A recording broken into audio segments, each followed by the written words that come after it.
Okay, so the left-hand one was your before setup. Yep. So you can see that kind of capital Y that we talked about. Yep. And grip, as we said, if I clear those lines there, your thumb now's just off to the lead leg side where it should be under the side. Yeah, you want your left thumb to be just this side of the grip more rather than where you've got it. And that's going to restrict your ability to hinge the wrists. Yep. So therefore you can't hinge the wrists as you go back now.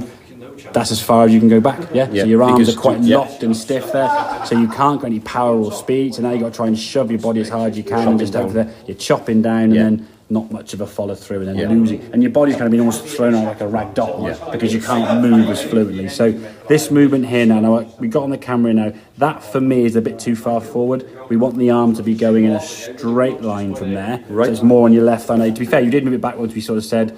You were there, and I went, no, back to your feet together. And then you went, okay, move it back towards your left there. Perfect, okay? So you can see now in terms of that grip, your thumb is just off to the side of the grip. You've got your two knuckles that will be visible there now, nicely at address. If I go back to that grip there now, when we set up for this one here now, right hand goes on it. You can see now you've got your capital Y more. And the hands are slightly forward. You're just in a better position. That one looks like someone trying to sort of scoop underneath the golf ball. And I think relating to sort of snooker, if you were going to try and chip a ball up in the air, your cue ball needs to hit, so your cue needs to hit the bottom of the cue ball for the ball to go up. So for the ball to be hit on the way down, the shaft needs to be slightly forward, the club shaft and the angle of attack are going to be sort of roughly 90 degrees there with a slight curve that way, If you're leaning the club back this way, you're now going to be hitting it on the way up, so you're going to get top spin, hence the term a top shot, So setup is going to be critical for that in terms of sort of hitting your low point. The club wants to be hitting the ground somewhere around here, you see, after the ball. Now again, in terms of that backswing we said you had before, a bit short and a bit restricted. Hinge the wrist now is your only swing thought. There's your backswing, In fact, it goes back even a bit further, okay? Now, okay, are there some other issues there? Yes, some slightly there, but the hinge of the wrist is the main thing we're going to try and focus on. Is that acceptable? That is probably a little more than we want to, okay? But I wouldn't worry about that as of yet, just worry about just getting some hinge and just getting body parts and joints to move, okay? Then as we come back to the golf ball, reasonable strike on the golf ball. Now you can see the swing was longer, but your weight distribution now is pretty much cemented back on that right. And this is going to be the move we're going to get you to practice now. So eventually you would finish with your hips over here, not leaning back this way, okay? So a simple move we get people to do is you sort of stand in your golfing setup and you rest a golf club, hold it in your left hand and rest the golf club on your toe, like this, And then from here now, you're going to move your hips a little bit this way towards target. And just pivot round there. Like I say, you can just stand there twice a day and do that, okay? If you do it correctly, the foot you'll see will come back that way to the same spot. If you just sort of eventually do an Elvis dance floor move, you'll be moving further away. So this foot is going to roll in, this knee's going to roll in, and this hip's going to move now. But obviously with the lower back issue you had, you'll probably find your range of motions a little bit shorter.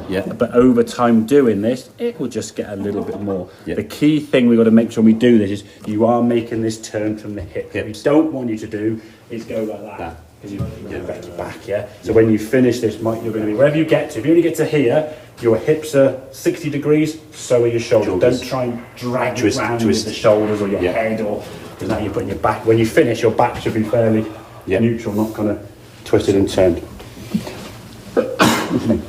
Okay, so that's going to be the movement we're going to practice at home. When you go to the range, just focus on hinging. You're getting the wrist hinge here now, hinge, and then once that hinge is better and you're starting to move better, we will then look at how the body in general works, because there's no point in working about the body and the wrist and other things, then you won't do anything, You have so many thoughts in your head. I said the golf swing, when you start the golf swing, you're moving the golf club back at, I guess, effectively 16 and a half seconds there.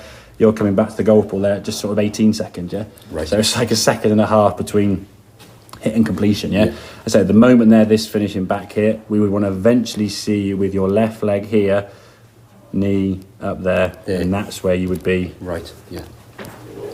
as a golfer, so finishing more on your left side rather than hanging back. But that hanging back has sort of come from a lot of your instincts from before, trying to get the ball up in the air. Okay, so setup wise, that sequence which you're doing there, feet together, handle the club by your left thigh, so you've got a nice straight line there. Ideally, you'd put your hand on before your feet, but it's not the end of the world if you do it the other way around, okay? Feet, then hands, okay? But you're creating that Y shape there. And I would just do this just drill it over and over again, and over. to the point where you can just grab a club and just stand there exactly where you go. The same way you grab a cue. I think, what's my left hand do now? What's my right? You just go, pew, and you're on the table, aren't you? I'm going to think about exactly. You've done it for years and years and years, and obviously to a good standard, as you said. So that's not a thing. Then when you're down the range in golf balls, your only swing thought is before the club goes back, check the grip pressure on the thumbs. Is it squeezing tight? Okay, not squeezing too tight. And then when you go to the golf ball, now the swing thought just to hinge those wrists. Allow joints to hinge, and then swinging through as you want to. Let the club finish over the shoulder.